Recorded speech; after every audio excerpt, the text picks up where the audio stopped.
Sunday was disappointing to say the least. I think most disappointed in just the difference in the effort shown, which is a little embarrassing to be associated with a game where the other team just plays a lot harder than you. So it's been addressed. We got to get changed. I thought practice looked a lot better today. There was some intensity to it. I think some guys are, you know, not wanting to be on the wrong end of a dominating performance like we were Sunday.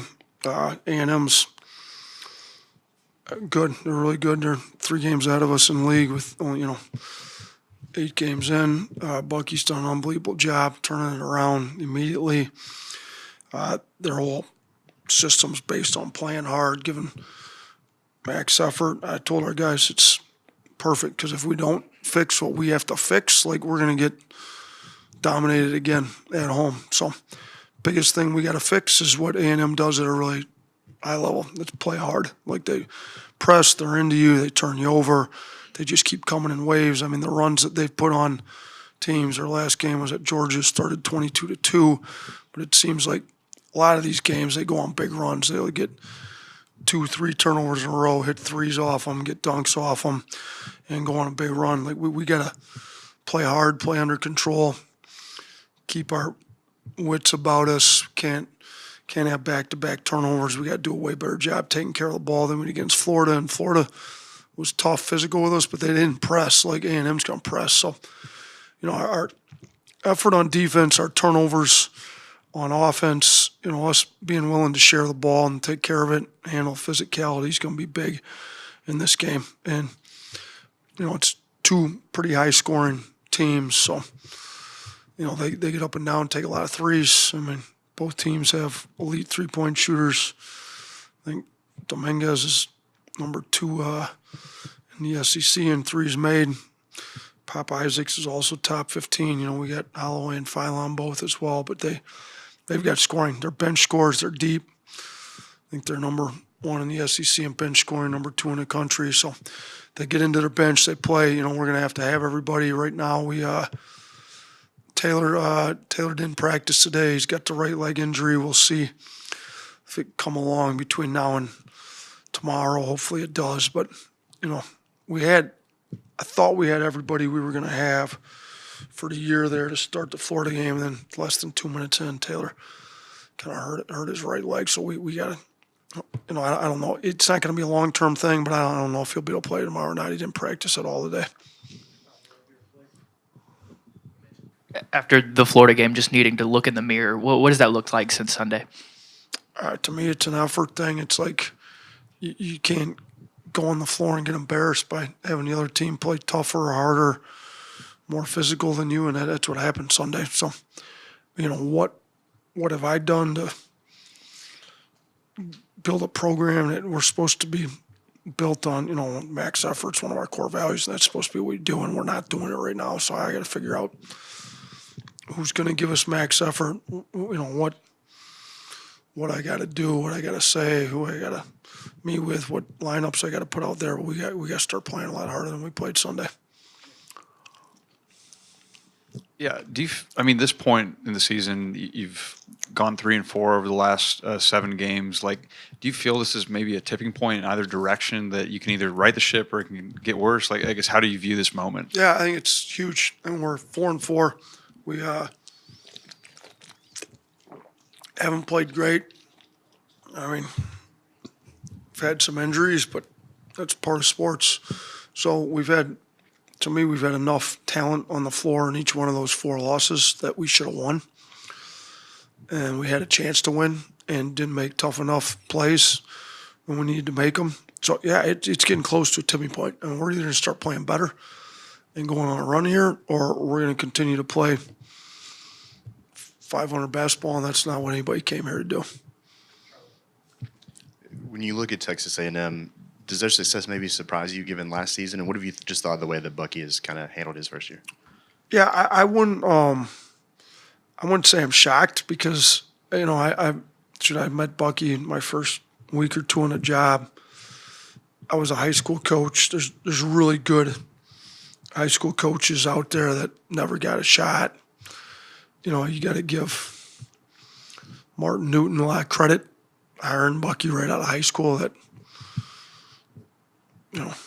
he took a lot. I mean, actually, Mike White hired me 2 years after I was an assistant. He hired Bucky right out of high school. So I said, Mike White, sorry, Danny White. I think when Bucky got the shot at Sanford and the job he did, I just think it shows like there's some really good high school coaches out there, and some will never get a shot because not that many ADs have the wherewithal to go out of the box and make a hire like that. But he won at Sanford, he won big at Mountain Brook. He knows what he's doing. It's a system that's different than what anybody else is playing. It's similar to ours in that we both play spread, fast on offense, take a lot of threes. It's different. They're pressing the whole game. I did it for 1 year in high school. It didn't work for us then. I really haven't gone back to playing that way ever. Bucky's figured it out a little bit better. He's able to press without getting torched on the back end all the time. And I think he's smart with how aggressive up front he is based on, how successful, who the other team's handlers are, how you're handling it. So I wouldn't say anybody predicted 7-1. That would be a lie. But him being able to turn it around quickly, no, not surprising.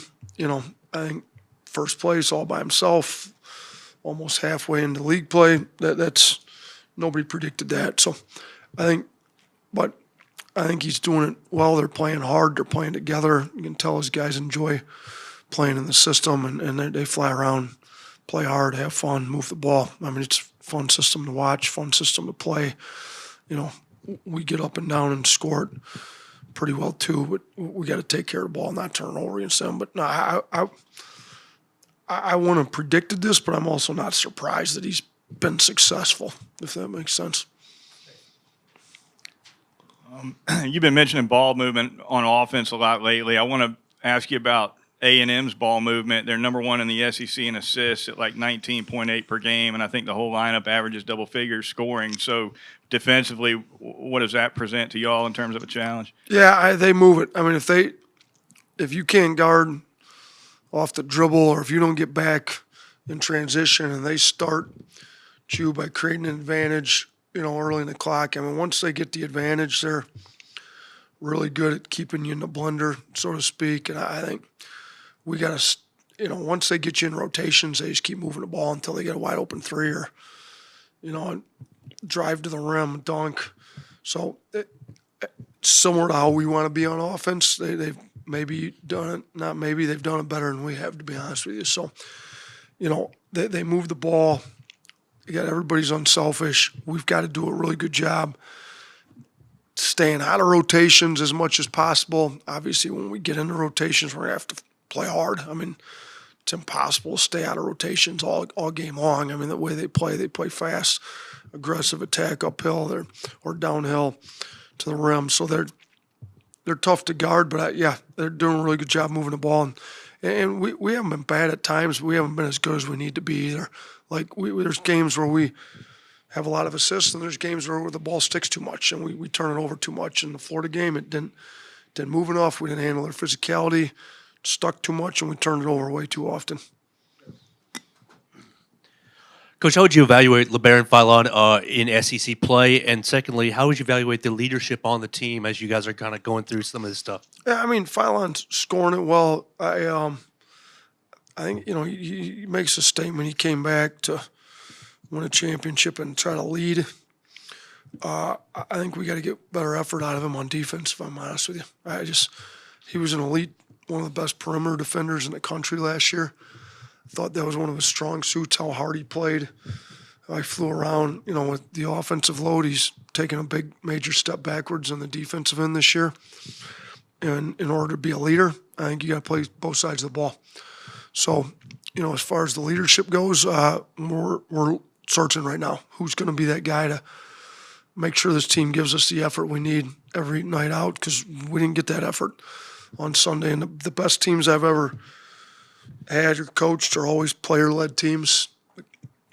We're trying to demand effort. I got to do a better job empowering the right guys to to lead. I got to do a better job finding the right guys to put on the floor. But we got to get, somebody to make sure that we play as hard as we can possibly play on every possession, not let the score dictate our effort, not let turnovers, bad shots, missed shots, whatever it is on offense affect our effort on defense, because we've given up too many big runs the wrong way this year. And to me, that goes along with your leadership. So we got to get, and we got guys that want to do it. I mean, it's not like we have any bad kids on this team. They're all good kids, but they got to take some ownership of their effort on the floor and their team's effort as well.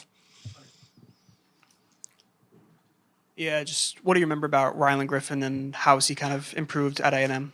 Yeah, I mean, great shooter, plays hard. Really enjoyed coaching him.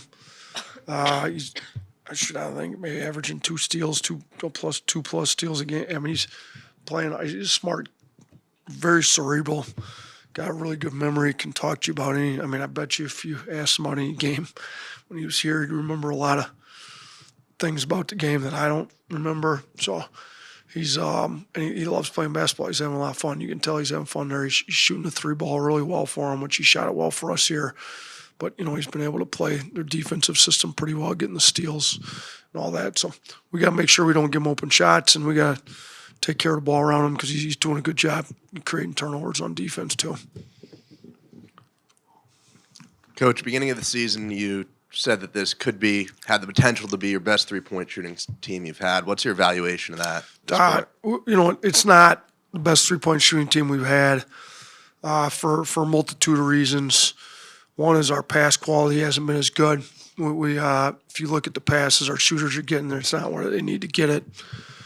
2 is we don't get off the ball quick enough and put teams in the blender and get to our 2-on-1s nearly enough. Like we've got available 2-on-1s to play that the ball doesn't get to them, so it's hard to shoot when you're taking too many contested shots.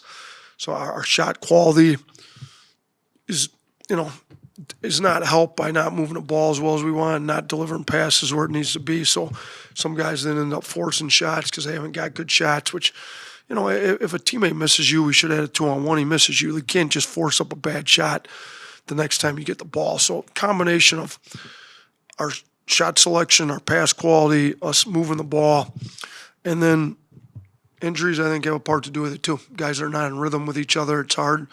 We don't practice together like we usually do. We got guys sitting out every day in practice. When you got guys sitting out at practice every day, even if they play in the games, they didn't practice together. They didn't play in the last 2-3 weeks of games. It's very hard to get a chemistry going when we've had the amount of injuries we've had. So combination of a lot of things. I still think we have an accumulation of the best shooter, the most good shooters on a team I've ever had, but it hasn't translated to being the best shooting team we've had, if that makes sense.